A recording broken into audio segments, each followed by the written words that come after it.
दोस्तों, आज मैं आपको बेगम हजरत महल के बारे में बताऊंगी कि कैसे एक गरीब परिवार में उन्होंने जन्म लिया और उसके बाद वे एक नवाब की पत्नी कैसे बनी। चलो दोस्तों, शुरू करते हैं। बेगम हजरत महल सभी धर्मों को समान रूप से देखती थी। वे धर्म के आधार पर कभी भी भेदभाव नहीं करती थी। उन्होंने अपने सभी धर्मों के सिपाहियों को भी समान अधिकार दिए थे।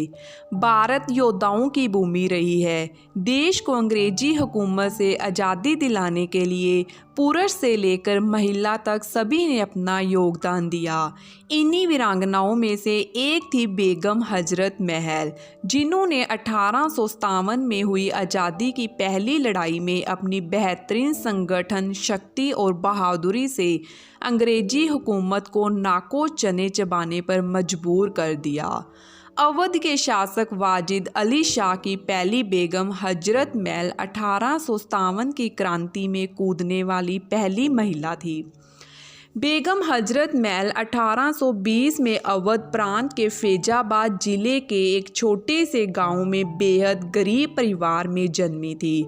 बचपन में उन्हें सब मोहम्मदी खातून कहकर पुकारते थे। बेगम हजरत के परिवार की दयनीय हालत इतनी खराब थी कि उनके माता पिता उनका पेट भी नहीं भर सकते थे, जिसके कारण उन्हें राजशाही घरानों में डांस करने पर मजबूर होना पड़ा।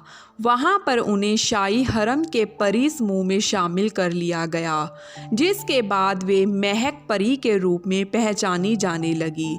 एक बार जब अवध के नवाब ने उन्हें देखा तो वे उनकी सुंदरता पर मुग्ध हो गए और उन्हें अपनी शाही हरम में शामिल कर लिया और उन्हें अपनी बेगम बना लिया।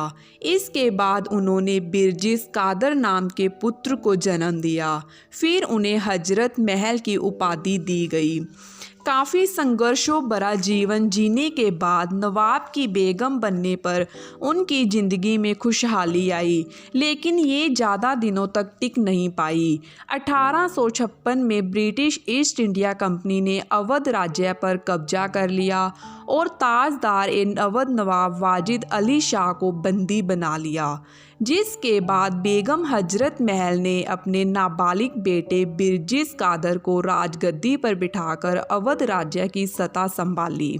7 जुलाई 1857 को हजरत बेगम अंग्रेजों के खिलाफ रणभूमि में उतर गई।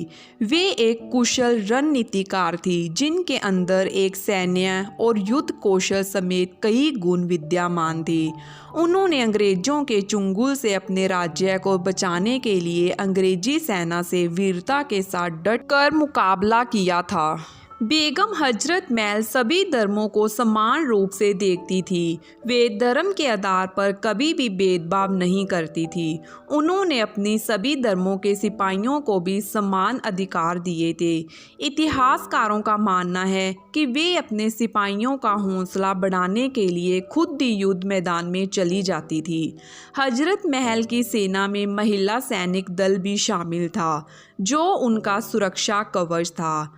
1857 में जब विद्रोह शुरू हुआ तो बेगम हजरत महल ने अपनी सेना और समर्थकों के साथ ब्रिटिश ईस्ट इंडिया कंपनी के खिलाफ विद्रोह छेड़ दिया। बेगम हजरत महल के कुशल नेतृत्व में उनकी सेना ने लखनऊ के पास चिन्नर दिलकुशा में हुई लड़ाई में अंग्रेजों के छक्के छुड़ा दिए थे। इतिहासकारों के अनुसार अंग्रेजों के खिलाफ हुई इस लड़ाई में बेगम हजरत महल का कई राजाओं ने साथ दिया था।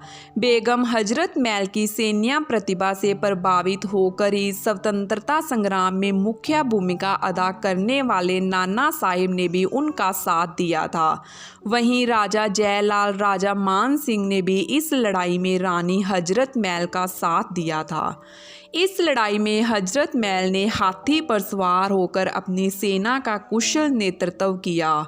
इस भयानक युद्ध के कारण अंग्रेजों को लखनऊ रेजिडेंसी में छिपने के लिए मजबूर होना पड़ा था।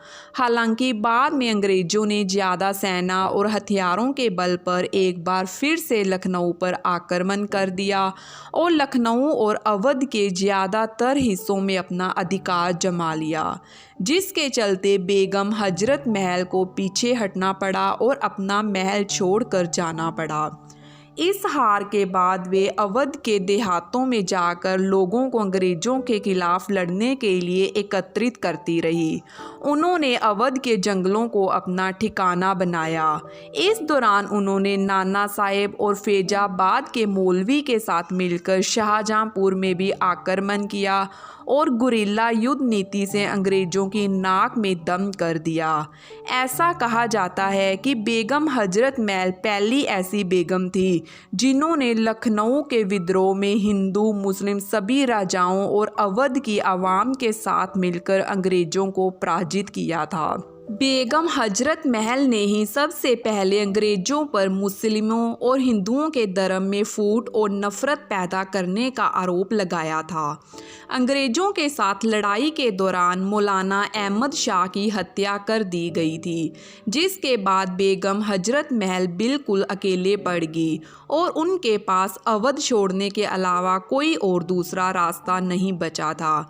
वहीं उस समय अंग्रेज़ों ने बादशाह बहादुर शाह जफ़र को कैद कर रंगून भेज दिया था। हालात काफ़ी बिगड़ चुके थे, लेकिन इसके बाद भी हजरत महल नहीं चाहती थी कि वे अंग्रेज़ों की बंदी बने।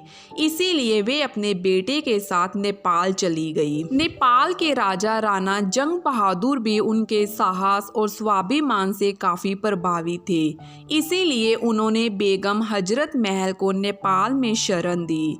यहाँ पर वे अपने बेटे के साथ एक साधारण महिला की तरह जीवन व्यतीत करने लगी और यहीं उन्होंने 1879 में अपनी आखिरी सांस ली। काठमांडू के जामा मस्जिद में बेगम हजरत महल के शव को दफना दिया गया। दोस्तों, ये थी एक बहादुर महिला बेगम हजरत महल जिन्होंने अंग्रेज़ों का डट कर मुकाबला किया। धन्यवाद दोस्तों।